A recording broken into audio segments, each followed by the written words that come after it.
Bonjour, c'est Christian Pesset. Je vais vous parler aujourd'hui de climatisation réversible. Alors c'est évidemment quand l'été approche et que les températures commencent à monter qu'on se préoccupe du rafraîchissement de la maison. Alors chaque année, en ce moment, les températures montent un petit peu plus pendant l'été et on ne se rend pas compte, mais un jour ça devient insupportable. Alors il y a bien sûr les climatiseurs purs, c'est-à-dire aussi les climatiseurs monoblocs donc qui peuvent être déplacés. Il y a les ventilateurs, ça va de soi. Il y a aussi les rafraîchisseurs. J'en parlerai un jour prochain. Alors la solution la plus classique, la plus pérenne, c'est la climatisation fixe, évidemment. Le système le plus installé actuellement, c'est la clim qu'on appelle air-air, c'est-à-dire qui puise les calories dans la maison et qui les rejette à l'extérieur. Si on fait l'inverse, eh bien on obtient du chauffage. Et certains matériels font l'un et l'autre. C'est ce qu'on appelle donc les climatisations réversibles. Alors ça rafraîchit l'été et ça réchauffe l'hiver, d'où le caractère de réversibilité. C'est évidemment dans les régions méditerranéennes qu'on a le plus besoin de cette climatisation, de ce rafraîchissement.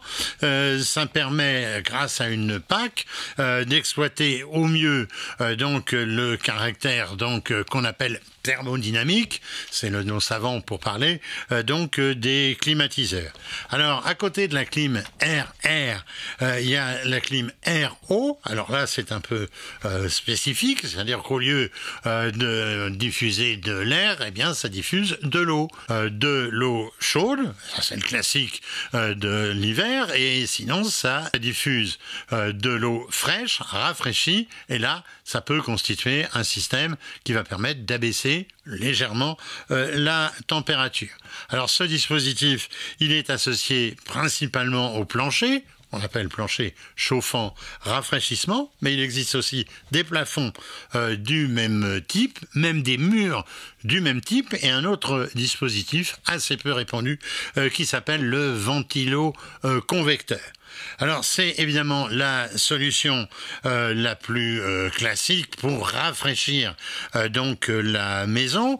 Sur un plan énergétique, c'est tout de même satisfaisant, mais évidemment, comme toujours, quand on a les deux systèmes, eh bien, ça consomme un peu plus que si on n'en a qu'un seul.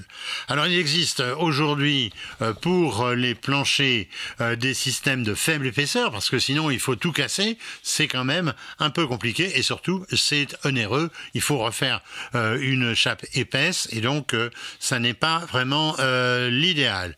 Alors il ne faut pas, je le disais tout à l'heure, s'attendre à une véritable climatisation. C'est-à-dire que l'été, eh bien, ça rafraîchira de quelques degrés, bien moins qu'une véritable clim. Alors l'association, je le disais à l'instant, l'association chauffage-rafraîchissement doit être considérée comme un système qui, sur un plan énergétique, n'est pas véritablement vertueux, mais le fait que ça ne joue que sur quelques degrés, eh bien, c'est quand même bien agréable. Ça permet de passer l'été confortablement.